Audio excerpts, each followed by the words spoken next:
Évidemment, j'ai accepté la tâche à peu près impossible de vous présenter ce que c'est qu'une controverse en quelques minutes. On respectera le temps, mais je vais quand même essayer de vous donner quelques éléments, sachant que mes collègues, eux, pourront jeter des coups de projecteur beaucoup plus poussés et détaillés sur la notion. Mais effectivement, cette notion de controverse, on la retrouve beaucoup dans l'espace public. On a évoqué la controverse de Valladolid qui ne sera pas traitée aujourd'hui, mais par exemple, dans l'actualité récente, vous avez peut-être vu qu'il y avait une controverse sur l'origine du Covid. Est-ce que c'est une zoonose? Est-ce que ça s'est transmis de l'animal à l'homme?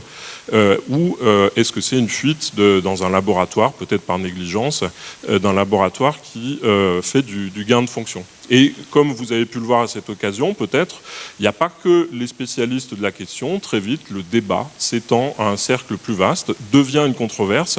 Et c'est un peu cette dynamique qu'on va essayer de cerner ensemble au cours de cet exposé.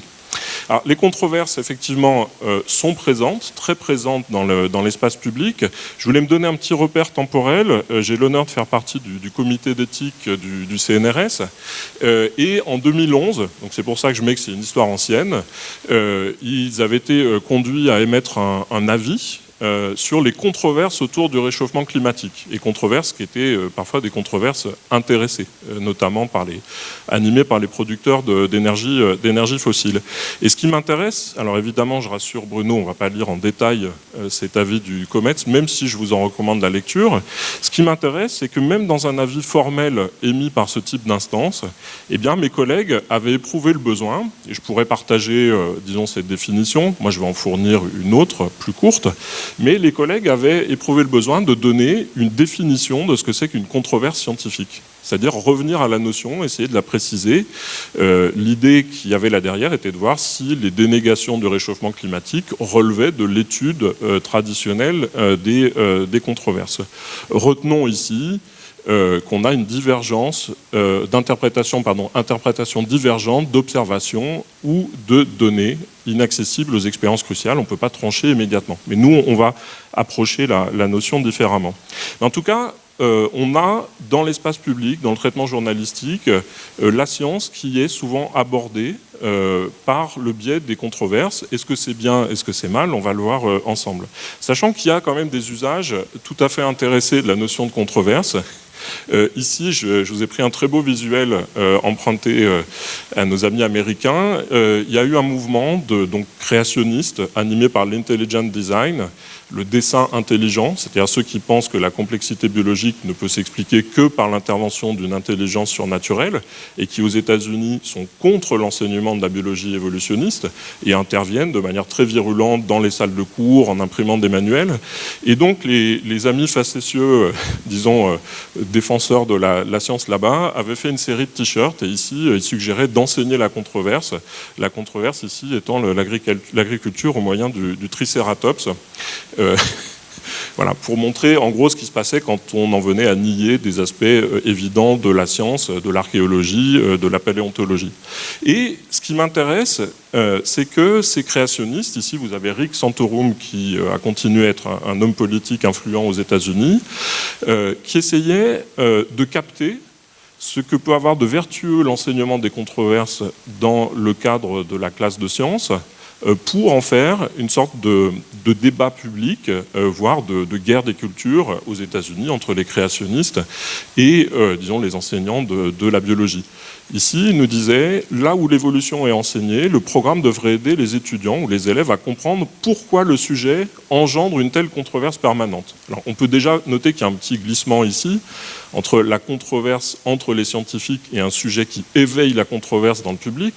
Mais à ce stade de l'exposé, je retiendrai simplement que, eh bien, on fait appel à la vertu de l'enseignement des controverses, ici, pour essayer de pousser dans la salle de classe des sujets non validés par la science. Et donc, voilà, je donne simplement ces deux inscriptions dans le débat public. La question sous-jacente, que je ne vais pas finir de trancher avec vous, mais je donnerai quelques éléments, c'est de savoir si on peut distinguer des controverses scientifiques, dont l'éclaircissement nous permettrait de rentrer davantage dans la vie de la science, d'autres controverses qu'on pourrait dire instrumentalisées, ou en tout cas qui poursuivent d'autres finalités. En l'occurrence, ici, teach the controversy, enseigner la controverse en salle de classe, on voit assez bien la finalité qu'il y a derrière, c'est pas de faire avancer la science biologique. Alors, pour essayer de répondre, pour essayer de nous donner un petit peu des critères de distinction, je propose un exposé en 3 temps, assez classique, hein, structure des controverses, c'est-à-dire essayer de donner un peu des éléments de définition. Un deuxième point qui est un point important sur l'objet des controverses, qui n'est pas toujours évident à déterminer. Et un troisième point sur la dynamique des controverses, où j'essaierai d'étudier quelques aspects qui permettent de rouvrir des controverses fermées par la science. Alors, structure des controverses, comme l'a dit Bruno en introduction, bon, il faut qu'il y ait un désaccord. J'ai symbolisé les protagonistes du débat par des étoiles ici. Il faut qu'il y ait un désaccord entre des personnes pour qu'il y ait controverse, sinon c'est un consensus, sinon tout le monde est d'accord. Mais simplement, c'est pas n'importe quel désaccord. Si le désaccord s'arrête sur les personnes, et chacune des deux essaye de disqualifier l'autre en disant tu n'es pas assez qualifié pour mener ce débat, ou tu n'es pas digne de te prononcer au nom de la science, ou tes recherches sont mauvaises, etc. On en reste au niveau de la querelle. La querelle cherche à disqualifier la personne, à écarter ici une personne du débat, à lui retirer toute voix au chapitre. La controverse, ce n'est pas non plus un débat où on pourrait finir par s'entendre sur les choses assez rapidement. On fait le tour de la salle et puis une opinion dominante consensuelle émerge. Là, on est plutôt dans le cadre de la discussion et du débat. Il peut arriver que ce consensus émerge, c'est pas si fréquent que ça, et quand ça arrive, peut-être qu'on peut s'en féliciter, mais en tout cas, ce sont deux structures différentes de la controverse. Pour qu'il y ait controverse, il faut que les deux parties en présence prêtent à un objet. Il faut toujours qu'il y ait un objet de la controverse, c'est ce qui fait que ce n'est pas simplement un affrontement entre les personnes, il faut que ça porte sur un objet, et on prête à cet objet des propriétés incompatibles entre elles. Voilà. La lumière, est-ce que c'est onde ou corpuscule? Ça n'exclut pas que par la suite la science trouve une manière d'harmoniser ces deux propriétés contradictoires. Le vide existe-t-il ou non? Est-il réel? On en reparlera peut-être avec Étienne tout à l'heure. Et il y a donc un désaccord qui porte sur un objet et auquel on prête des propriétés contradictoires. On le verra aussi peut-être sur l'origine de la vie tout à l'heure. Est-ce qu'il y a, est-ce qu'il y a une génération spontanée ou non? Et on rentre au cœur de la controverse entre Pasteur et Pouchet. Mais en tout cas, retenons à ce stade que la controverse, elle concerne toujours un objet, et elle concerne toujours un objet auquel on prête des propriétés contradictoires. Ça vaut des controverses locales à des controverses beaucoup plus larges. Actuellement, est-ce que ça réchauffe ou non?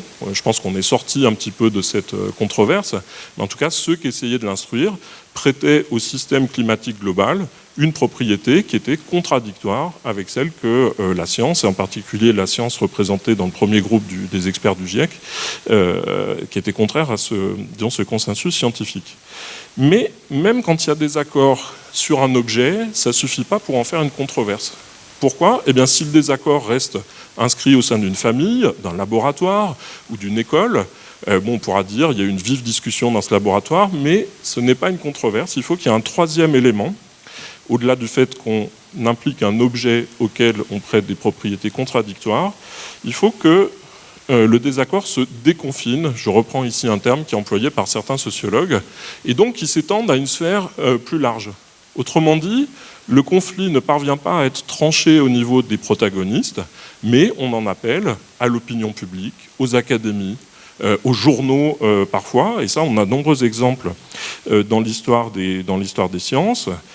Par exemple, Cuvier et Geoffroy Saint-Hilaire s'affrontent non seulement dans le cadre de leurs cours sur la biologie, mais ils s'affrontent aussi au moyen des gazettes, des journaux de l'époque qui prennent parti pour l'un ou pour l'autre. Vous avez eu la même chose ici, par exemple pour la controverse que j'évoquais au départ, qui n'est pas encore totalement tranchée sur l'origine du Covid. Eh bien, il y a non seulement des publications scientifiques, mais vous avez aussi des journaux qui vont prendre parti pour ou contre telle ou telle hypothèse. Et donc, ça semble être un facteur essentiel de la controverse, qui est ce type de déconfinement, d'élargissement à un public plus large. Et c'est ce qui la distingue de la simple querelle ou du simple débat. Et enfin, il y a un dernier élément. Alors, l'image, elle éclaire autant qu'elle masque. Donc ici, mon schéma que je vais vous expliquer a un petit défaut. Il aurait mieux valu laisser flou la zone où il y a l'objet ici, qui est symbolisé par la lettre O. Parce que dans de nombreuses controverses, il n'est pas évident au premier abord de savoir sur quoi porte la controverse. Je vous donne un exemple très simple, la controverse vaccinale. Il arrive qu'il y ait des controverses au sujet de tel ou tel vaccin. Je ne pense pas simplement à l'épisode de Covid qui s'est déroulé récemment. Mais vous pouvez avoir un désaccord qui s'étend à un public plus large, soit parce que les gens ne sont pas totalement convaincus de la sûreté du vaccin ou des bénéfices-risques associés à ce vaccin, ça peut arriver, soit parce qu'ils sont en désaccord avec une politique d'obligation vaccinale, le fait que l'État rende obligatoire de se vacciner. Et si on ne rentre pas plus avant dans le débat, il n'est pas toujours évident de savoir sur quoi porte la controverse et avec quoi finalement les gens sont en désaccord. Il faut rentrer, il faut documenter la controverse, il faut en fournir une forme de cartographie, sinon on ne comprendra même pas sur quoi il y a controverse. Alors, si on est d'accord à peu près sur cette trame minimale, désaccord autour d'un objet auquel on prête des propriétés contradictoires, qui ne peut pas être réglé au niveau des seuls protagonistes, ce qui fait que ces protagonistes en appellent à un public plus large, on pourrait se dire, mais alors quel est l'intérêt d'étudier les controverses? Il se trouve que ça a été un sujet d'étude assez étendu en sociologie des sciences et en histoire des sciences. Ici, je vous ai mis le portrait de Bruno Latour, qui est décédé l'an dernier, qui était un grand sociologue des controverses. Et lui, il en faisait la voie royale pour rentrer dans l'activité scientifique. Il disait, la controverse, c'est le grand moyen pour rentrer à l'intérieur de la science qui se fait, ou encore la voie royale pour rentrer dans l'activité scientifique. Pourquoi? Eh bien, quand il y a controverse, les acteurs vont non seulement exposer leurs preuves, mais éventuellement critiquer les expérimentations des autres, critiquer les intérêts des autres en faveur de telle ou telle hypothèse, mettre en jeu les institutions qui vont prendre parti pour telle ou telle hypothèse. Et en gros, ça nous donne une vue sur la fabrique de la science que nous n'aurions pas forcément si nous nous en tenions, disons, aux manuels scientifiques ou aux encyclopédies, une fois que toute la vivacité et le conflit qu'il peut y avoir dans la recherche se sont évanouis. Et donc l'intérêt des controverses, c'est de rendre visible, ici j'emprunte quelques mots à un collègue qui s'appelle Morgan Mayer, qui a écrit de nombreuses synthèses sur la notion de controverse. Et lui, ce qu'il dit, c'est que les controverses rendent explicites les processus sociaux qui ne sont d'habitude pas visibles de l'extérieur. Ben oui, c'est ce qui fait, par exemple, si je prends la controverse sur l'origine du Covid, d'un seul coup, eh bien, toute une communauté se met à expertiser les emails ou les messageries instantanées échangées par les chercheurs pour savoir, par exemple, s'ils se sont auto-censurés sur l'hypothèse de la fuite. Et donc, on rentre dans une sorte de fabrique sociale de la science qu'on n'aurait pas eu autrement, si on s'en tenait simplement aux conclusions. Trevor Pinch, et j'arrêterai là avec les citations, nous le dit d'une autre manière, les dimensions sociales de la science qui normalement restent cachées peuvent devenir plus explicites. Et donc, il me semble qu'un premier enjeu, et on va voir finalement s'il est confirmé dans la journée, puisque j'ai bien conscience de proposer un exposé qui est un peu comme en menuiserie la pièce martyre, hein, qui va être affiné, rectifié, peut-être critiqué par la suite. Mais disons, la première suggestion, c'est qu'un enjeu intellectuel, c'est de conserver cet apport de l'étude des controverses, nous faire rentrer dans la fabrique de la science, ce qui n'est pas forcément négatif et ce qui ne conduit pas forcément à la fragiliser. Et sachant que sur ce que je viens de dire, c'est-à-dire l'idée qu'on va avoir une approche plus sociale de la science, eh bien, il y a deux tempéraments ou deux grandes attitudes qu'on retrouve encore aujourd'hui, alors que je qualifierais de réaliste d'un côté et de constructiviste de l'autre. Les termes peuvent sembler compliqués, mais en fait l'idée qu'il y a derrière est très simple. Pour les réalistes, en gros la controverse, c'est simplement un instrument et un moyen pour mieux comprendre le réel, à la fin, on a atteint le réel et c'est le réel ou la nature qui tranche. La controverse est tranchée, on a trouvé la solution. Pour les constructivistes, et bon, je ne rentrerai pas dans des finesses de débat, mais je rangerai Bruno Latour dans cette case-là pour l'instant, eux, ils ont la vision opposée. Ils disent, finalement, notre vision de la nature, c'est ce que nous dit la science. Si la science, elle s'établit au moyen de controverses, eh bien, on a une image stable du réel parce qu'on a trouvé une manière de mettre fin à la controverse.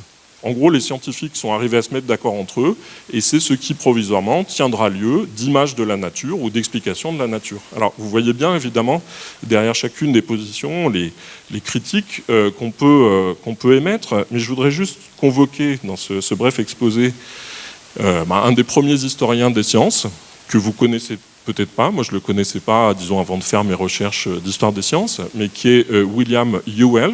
Vous avez ses dates ici.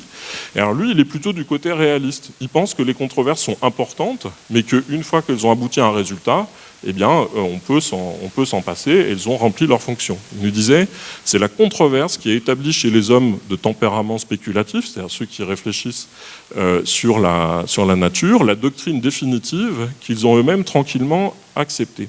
Donc en gros, il y a un réel, on peut tâtonner un petit peu dans le noir, la controverse permet d'explorer dans toutes les directions, mais à la fin, on a tranché, on a trouvé une solution. Latour, et j'arrêterai là, disons, avec Latour, mais je voudrais vous sensibiliser au fait qu'il y a vraiment deux options extrêmes sur cette vision-là. Lui, il pense que le règlement de la controverse, c'est la cause d'une représentation stable de la nature. Il faut que la science se stabilise pour qu'on sache si elle est faite, de quels composants élémentaires elle est faite, par exemple, quelle est la dynamique des organismes biologiques. Et donc, le règlement de la controverse, c'est la cause de la vision que nous avons de la nature et non sa conséquence. Ce n'est pas le réel qui va décider quelle version est la bonne. Et donc, on ne peut jamais utiliser la conséquence, l'état de nature, pour expliquer comment et pourquoi une controverse a été close. Et donc, vous voyez que la dimension sociale, elle est beaucoup plus importante dans ces approches dites constructivistes que dans la première approche. Alors ça, on pourra en rediscuter si ça vous intéresse, lors des pauses qu'on aura. Mais je retiens simplement que ces deux tempéraments dictent une attitude différente à l'égard des controverses.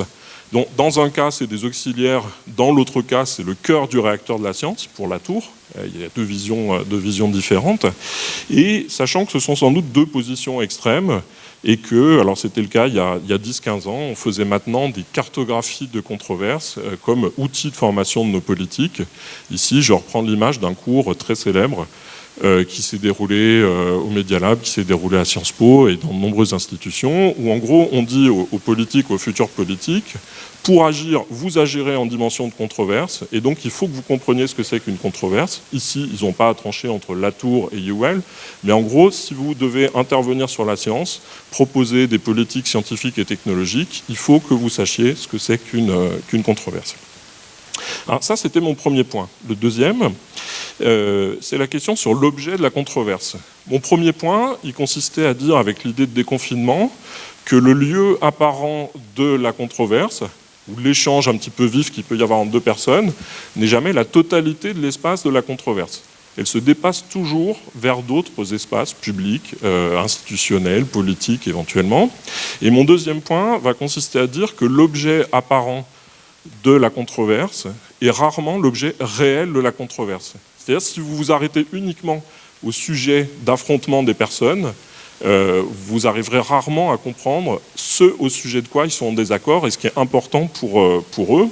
Alors, sur cette question de l'objet de la controverse, on pourrait ici rentrer, disons, dans des précisions historiques, puisque Bruno, tout à l'heure, a évoqué le fait qu'il y a toujours eu un intérêt pour les controverses.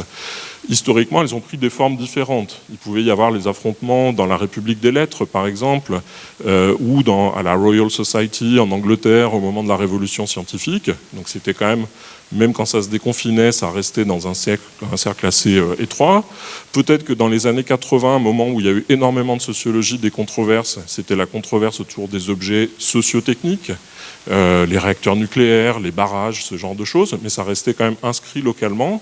Et peut-être qu'aujourd'hui, on serait davantage inscrit dans des choses qui sont des controverses globales, sur le monde en entier. Vous voyez que sur le climat, ou sur ce qu'il faut faire en réponse au changement climatique, ça n'intéresse pas qu'une science et une seule, ou qu'un domaine et un seul. Finalement, on peut s'affronter ou discuter de la marche du monde en entier. Quel logement on va avoir, quel urbanisme on va avoir, quel mode de transport on va avoir. Et c'est des controverses qui sont beaucoup plus difficiles à ramasser sur une question, sur un objet, qu'auparavant.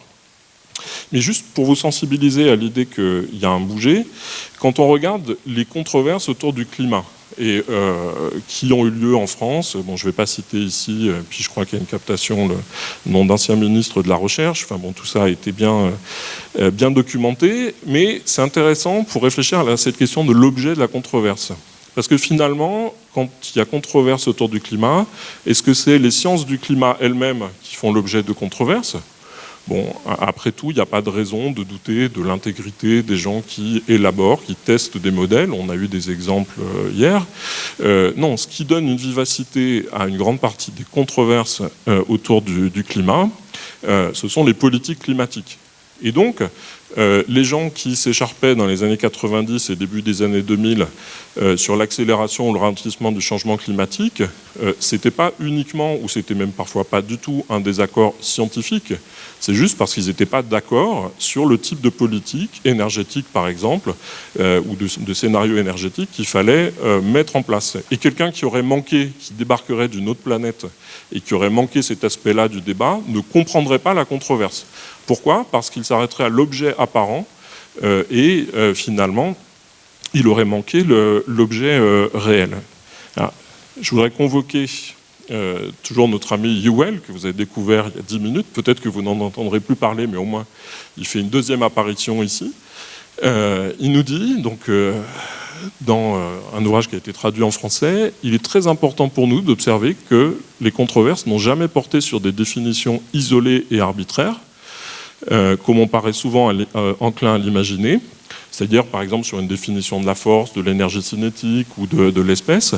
Toujours, ajoute-t-il, on admet tacitement quelques propositions qui doivent être exprimées au moyen de la définition et qui lui donnent son importance.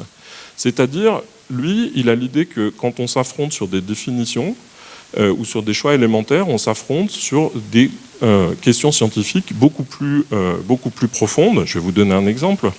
Mais voilà, c'était pour revenir à cette idée qu'il y a incertitude quant à l'objet de la controverse. Si je prends un exemple qui est assez stabilisé, même s'il reste toujours des recherches ouvertes et passionnantes, mais ici je prends des discussions qui avaient cours il y a une dizaine d'années, bon, il y avait des tas de gens qui disputaient sur les réseaux sociaux sur la dendrochronologie. C'est l'étude des cernes des arbres pour étudier les changements climatiques.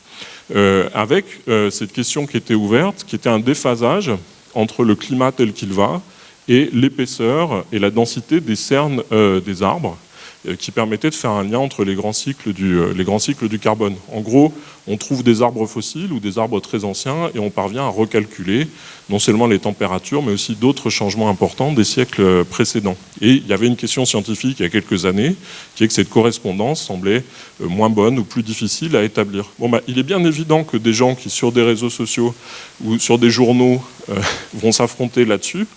C'est pas que d'un seul coup, ce sont devenus des spécialistes de la sylviculture et de l'industrie des arbres. C'est pas devenu des ingénieurs forestiers.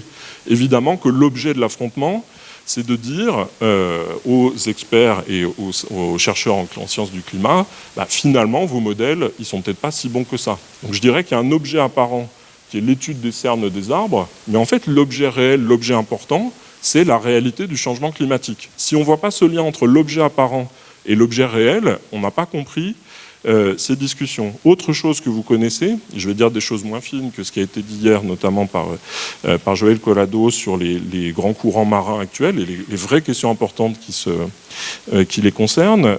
Dans les années 2010, vous aviez beaucoup d'esprits forts qui disaient finalement, il y a sans doute eu une pause dans le réchauffement climatique. Vous voyez, depuis 1998, ça chauffe moins fort qu'avant. Et donc, ils en prenaient parti pour critiquer les conclusions et critiquer les modèles du GIEC. Alors, évidemment, la communauté scientifique, là, si on s'arrête en 2010, on peut avoir l'impression, effectivement, donc en faisant des régressions, en traçant ce chemin, que ça réchauffe moins vite qu'avant, mais dès qu'on a pu intégrer les années suivantes, ou mieux faire le calcul, eh bien, on a pu retrouver, disons, cette élévation de la température. L'impression de pause était liée à l'exceptionnalité à l'époque du phénomène El Niño, mais qui a été suivi de nombreux autres depuis. Et donc ici, c'est la communauté scientifique qui a répondu à cette question. Et évidemment, la discussion sur la pause de la hausse des températures depuis 1998, c'était pas une discussion sur la météorologie, c'était bien une discussion sur la validité des modèles climatiques. Donc je fais 2 propositions sur cette base. La première proposition, elles sont un peu triviales, mais je pense que dans la suite, on verra si elles sont pertinentes ou non. Ma première proposition, c'est que dans toute étude de controverse, on reste attentif à l'articulation entre l'enjeu de surface et l'enjeu profond, de voir si on arrive à les distinguer. Parfois, ce ne sera pas le cas, mais quand il y a ces 2 objets, eh bien, de voir ce qui articule les discussions de surface aux enjeux plus profonds. Et la deuxième proposition, c'est que dans toute étude de controverse, on reste attentif aux porteurs de controverse, c'est-à-dire ceux par qui la contestation arrive, sachant que moi, je ne me ferai pas forcément le défenseur d'une position qui vise à exclure d'emblée des gens parce qu'ils n'ont pas tous les titres requis. Je pense notamment à cette prudence minimale qu'il faut avoir dans le domaine des lanceurs d'alerte, où parfois il y a des alertes importantes qui sont émises par des gens qui ne siègent pas forcément dans une académie des sciences ou une académie quelle qu'elle soit. Mais en revanche, ce à quoi nous devons être attentifs, aux gens, quand on est face à des gens qui contestent, par exemple, un consensus scientifique, c'est de savoir s'ils acceptent les mêmes critères de preuve que ceux qui le critiquent. Et je pense que c'est finalement, pour distinguer des controverses authentiques, de controverses beaucoup plus intéressées, c'est un critère qui est souvent intéressant. Si je prends un exemple qui est légèrement différent, qui est celui des théories du complot, sur lesquelles j'ai pas mal travaillé, tous les gens qui faisaient des spéculations sur la physique des matériaux du 58e étage de telle tour jumelle aux États-Unis le 11 septembre 2001, dans tous leurs écrits, vous avez rarement vu une rétractation. Or pourtant, dans la marche de la science, quel que soit le support de publication sur lequel elle s'appuie, quand on a fait ou dit quelque chose de faux, il est à peu près aussi important de publier la rétractation, de dire pourquoi c'était faux, pourquoi on retire. Vous n'avez pas ça dans ce type de littérature, disons, contraire ou critique. Et en gros, vous pouvez avoir aussi un deuxième critère qui est que dans une attitude scientifique ordinaire, si on vous adresse une objection importante, fondée sur des preuves, vous devez la considérer, vous devez la réfuter éventuellement. Est-ce que les complotistes des tours jumelles ont fait la même chose avec les innombrables preuves qui leur ont été opposées? Et donc on peut avoir ici disons, des attitudes différentes qui peuvent nous donner à penser qu'il y a des objets différents pour les uns ou pour les autres dans la controverse. Mais en tout cas, restons attentifs aux porteurs de controverses. Que font-ils? Dernier exemple, vous avez eu dans les années 1890 des gens qui étaient des climato-sceptiques qui publiaient principalement sous forme d'éditos dans de la presse américaine.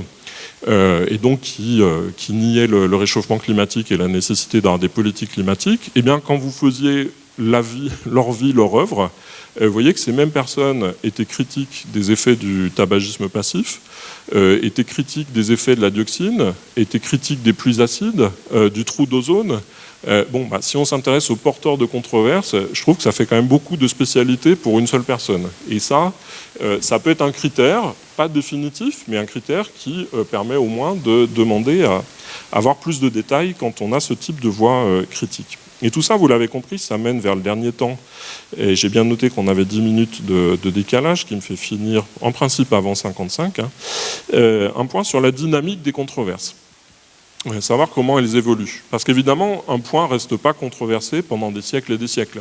La controverse est vive quelques années, parfois ça peut durer quelques décennies pour des questions scientifiques importantes, mais il y a un moment où ça retombe. En revanche, et qui peut être différent selon les controverses. En revanche, je vais me raccrocher ici à ce que j'ai présenté dans le premier temps. Vous vous souvenez, j'ai parlé du déconfinement des controverses, le fait qu'elles s'étendent à des espaces plus vastes. Et c'est intéressant de s'interroger sur ce que j'appellerais ici les opérateurs de déconfinement, ce qui fait qu'une controverse va rouvrir, et puis les réponses que la communauté scientifique pertinente peut apporter. Parce que ce déconfinement, il ne fonctionne pas toujours. Si vous regardez, et c'est souvent assez amusant, les platistes, par exemple, aux États-Unis, et on me dit ailleurs parfois, ceux qui pensent que la Terre est plate et que, en gros, on est tous victimes d'une théorie du complot qui vise à nous faire croire qu'elle est ronde, comme les Grecs l'avaient déjà bien compris, eh bien, les platistes, à mon sens, n'ont pas réussi à ouvrir une controverse. Ils n'ont pas réussi à déconfiner réellement leurs hypothèses et donc leurs désaccords. Donc ce déconfinement ne fonctionne pas toujours, mais il est intéressant de s'interroger sur ce qui le permet. Parfois, on peut rouvrir de force une controverse, je pense à une grosse partie de la controverse climatique, en émettant des arguments sur l'incertitude. Et finalement, en trompant un peu son monde sur ce que c'est que l'incertitude, c'est-à-dire que les scientifiques vont émettre des fourchettes de précision, des fourchettes statistiques, et leurs adversaires vont dire regardez, vous avez de l'incertitude dans votre modèle, ça veut dire que votre science est incertaine, et pourquoi est-ce qu'on vous ferait confiance? Et vous voyez bien que de phrase en phrase, le terme d'incertitude, qui peut être quantifié dans le premier cas, ne l'est plus dans le second. Et pourtant, donc, ces adversaires vont s'en servir pour déconfiner la controverse. Je vous donnerai des exemples de ces points-là. L'intérêt, ça peut être aussi dire face à un résultat scientifique, très bien, ça semble prouvé, ça fait consensus dans votre domaine, mais en fait c'est parce que vous avez un intérêt à dire cela pour faire financer vos recherches.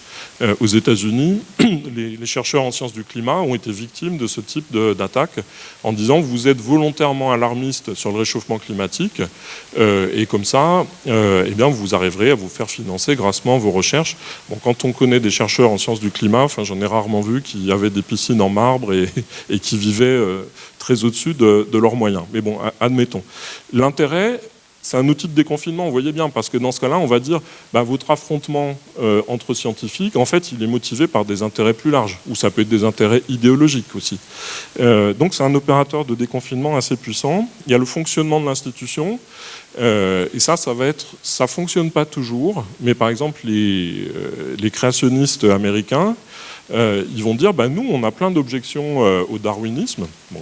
Spoiler, ces objections ne marchent pas, mais par exemple sur le fonctionnement du système immunitaire, sur la coagulation sanguine, mais l'institution ne veut pas nous écouter. L'institution est dogmatique, aussi dogmatique que l'Église à l'époque de l'Inquisition. Et donc là, le déconfinement, c'est de projeter le débat dans une sphère plus large, qui est une sphère de valeurs, et puis derrière de s'appuyer sur la liberté de la recherche ou sur l'héroïsme qu'il peut y avoir dans la recherche et la critique du dogmatisme d'une institution scientifique. Et le dernier point, c'est de la concurrence entre normes, dont je vais donner un exemple, mais toujours pour reprendre l'exemple de mes créationnistes américains.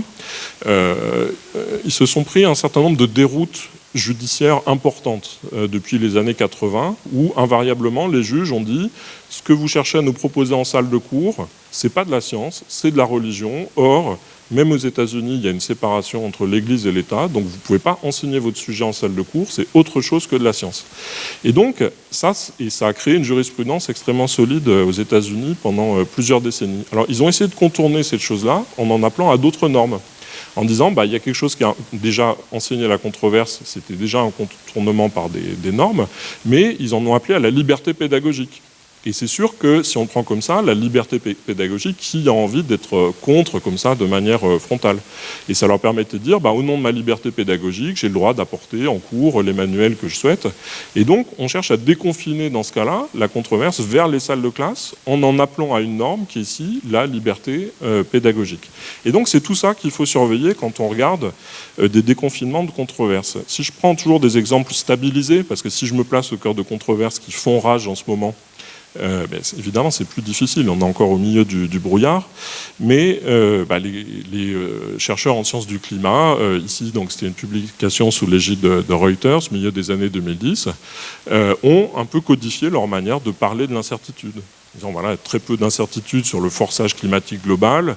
À l'époque, sur l'évolution de la mousson africaine, peut-être qu'il reste des incertitudes, mais en tout cas qui ne sont pas suffisantes pour retarder les politiques climatiques. Et là, c'est intéressant parce que qu'est-ce que ça veut dire? Ça veut dire que la communauté scientifique cherche à reconfiner le débat. à dire la question que vous posez, nous on a des réponses, et voilà quelles sont ces réponses par ordre de certitude ou de sûreté. Et ce sont toujours des moments intéressants quand une communauté scientifique arrive à reconfiner un débat, à fournir une réponse, qui est toujours, comme les réponses scientifiques, une réponse peut-être provisoire, mais qui peut être extrêmement forte et stable. Sachant qu'en face, vous avez des gens...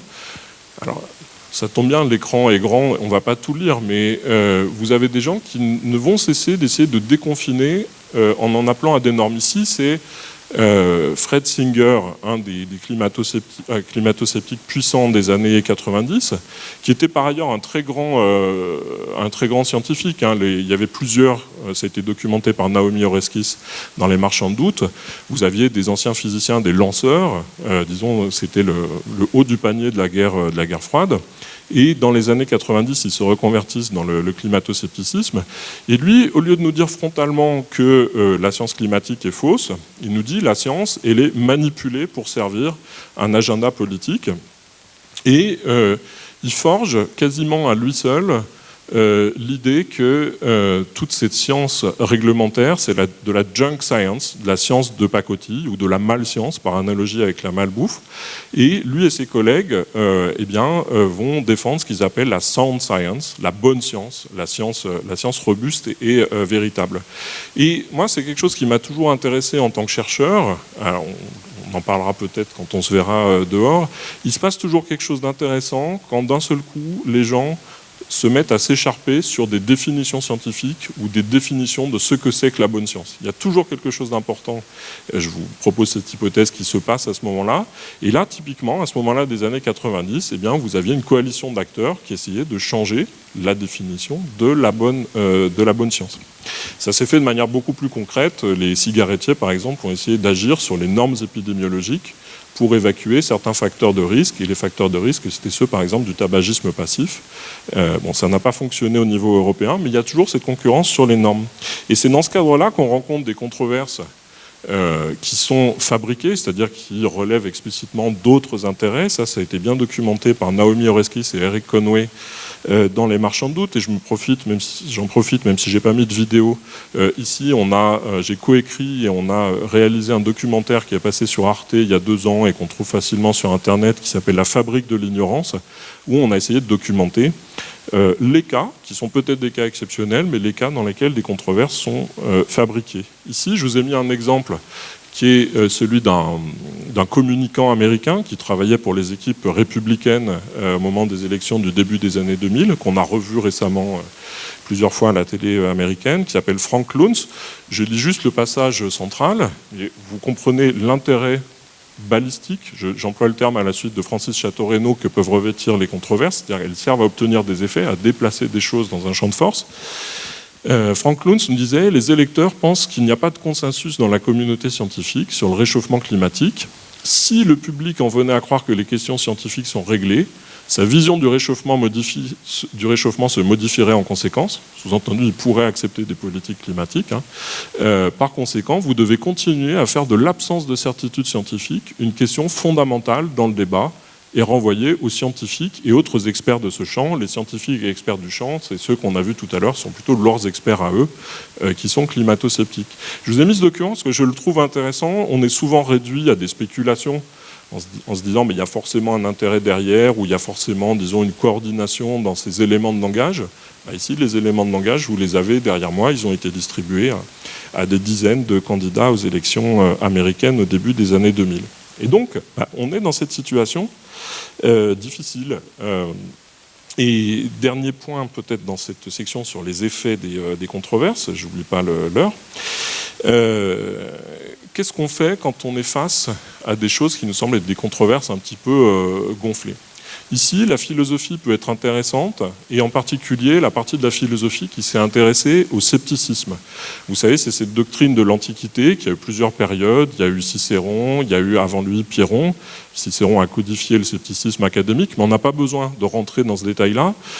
Les sceptiques, ils cherchaient à déraciner des croyances chez leurs adversaires, à les libérer de leurs croyances, qu'ils appelaient des croyances dogmatiques, arrêtées.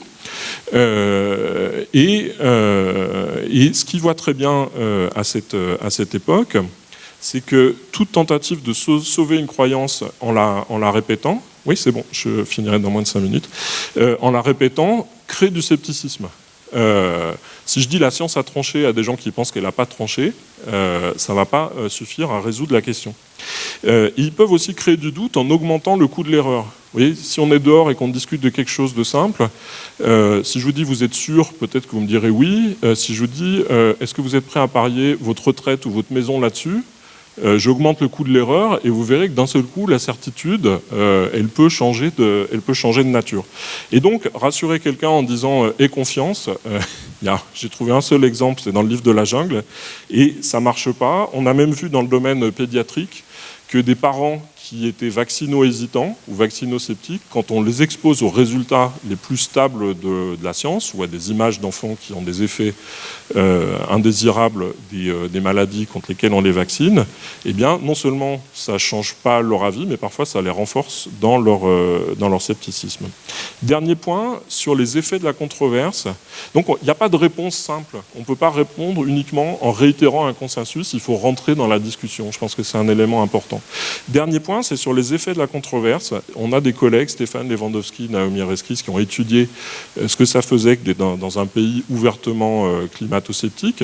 C'est-à-dire où vous avez non seulement des gens dans les journaux qui le sont, mais éventuellement des acteurs institutionnels qui voudront éventuellement pas financer de la recherche qui montre le réchauffement climatique. Et ils ont documenté 3 types d'effets.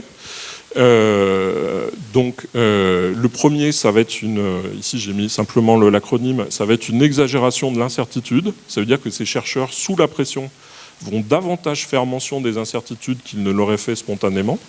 Et on le voit ça en analysant le vocabulaire des différents rapports du GIEC au fil du temps, en particulier pour les parties qui ont été écrites par des collègues américains. La peur du stéréotype, c'est-à-dire que si vous êtes dans une opinion où il y a beaucoup de doutes sur une question, vous ne voudrez pas passer pour un ou une alarmiste. Et on voit bien le vocabulaire qui peut être employé sur certaines chaînes de télévision d'information en continu. Et là aussi, ça va vous conduire à tempérer votre propos, plus que vous ne l'auriez fait si vous ne viviez pas en atmosphère de controverse. Et enfin, il y a un troisième effet qui peut être intéressant, c'est que ça conduit en général à sous-estimer l'accord des pairs. C'est-à-dire l'accord des chercheurs de la même discipline. C'est quelque chose qui a été mesuré. Et donc, la controverse, quand elle fait rage, elle peut avoir un effet sur la manière dont la science se mène au jour le jour. Donc, proposition pour ce dernier moment. Les controverses sont peut-être un élément irréductible de la recherche scientifique. Ça, je pense que c'est quelque chose qu'on peut admettre. Elle manifeste que la science est prise dans un champ de force. Je reprends ici cette belle image de Francis Chateaurenaud de la balistique, qui l'analyse d'un point de vue sociologique, qu'il serait illusoire de nier. Ça a été vrai à toutes les périodes. Ça ne veut pas dire que la science est uniquement une question sociale ou une question politique, je ne dis pas ça du tout. Mais la réserve que je mettrais, c'est que l'instruction de ces controverses ne doit pas conduire à abandonner d'autres caractéristiques de la science auxquelles nous tenons. Et ici, on n'a pas forcément envie que les chercheurs et les chercheuses soient sans arrêt conduits à tempérer, à autocensurer leurs propos ou à sous-estimer l'accord des pairs. Donc il y a un équilibre à trouver dans ces questions-là. Et donc en ouverture, peut-être qu'on parlera de ça si on se croise, autour de telle ou telle buvette dehors, je vous soumets ces points. On peut avoir des raisons d'éviter les controverses si elles se produisent dans des espaces dissymétriques, c'est-à-dire si tous les arguments ne peuvent pas être émis. Imaginez une télévision créationniste aux États-Unis ou certaines chaînes d'information en continu, dont je ne donnerai pas d'exemple ici. On peut sans doute vouloir les éviter si elles conduisent à avoir une vision distordue de la science, soit parce qu'on va accepter la vision distordue de la science de ceux qui prêchent la controverse de manière exagérée, soit parce que nous-mêmes, ça va nous conduire à faire nôtre des approches de la science qui ne sont pas conformes à la marche de la science. C'est-à-dire que si on exagère trop, par exemple, les certitudes dont disposent actuellement les chercheurs, ou si on dit un petit peu trop vite que la science a tranché, de ce point de vue-là, moi j'en défère à la communauté scientifique, tant qu'une question est instruite, c'est aux spécialistes de cette question de l'instruire, on ne va pas pouvoir se prononcer à leur place. En revanche, Je pense qu'il n'y a pas lieu de les éviter si elles permettent d'aller au cœur des grandes questions de recherche. Et ça, c'était les traits sur lesquels j'ai essayé d'attirer votre attention dans le premier moment de l'exposé. C'est souvent un point passionnant. Il n'y a pas lieu de les éviter si on parvient à les apprivoiser. Il y a une détestation actuelle de tout ce qu'on appelait les corps intermédiaires, soupçonnés de ralentir l'action alors de l'État ou d'autres institutions. Je pense que les corps intermédiaires dont cette association, ce festival et d'autres formes que nous connaissons sont représentatifs sont absolument essentiels pour discuter ensemble des controverses, voir ce qu'elles mettent en jeu, quel est leur objet, quelle est leur dynamique. Donc je pense que si on parvient à les apprivoiser, c'est essentiel. Et non, si ces controverses portent sur les buts et les moyens politiques de la recherche, c'est-à-dire ce qu'on souhaite faire ensemble de la science telle qu'elle se donne et se présente aujourd'hui. Voilà, merci beaucoup pour votre attention.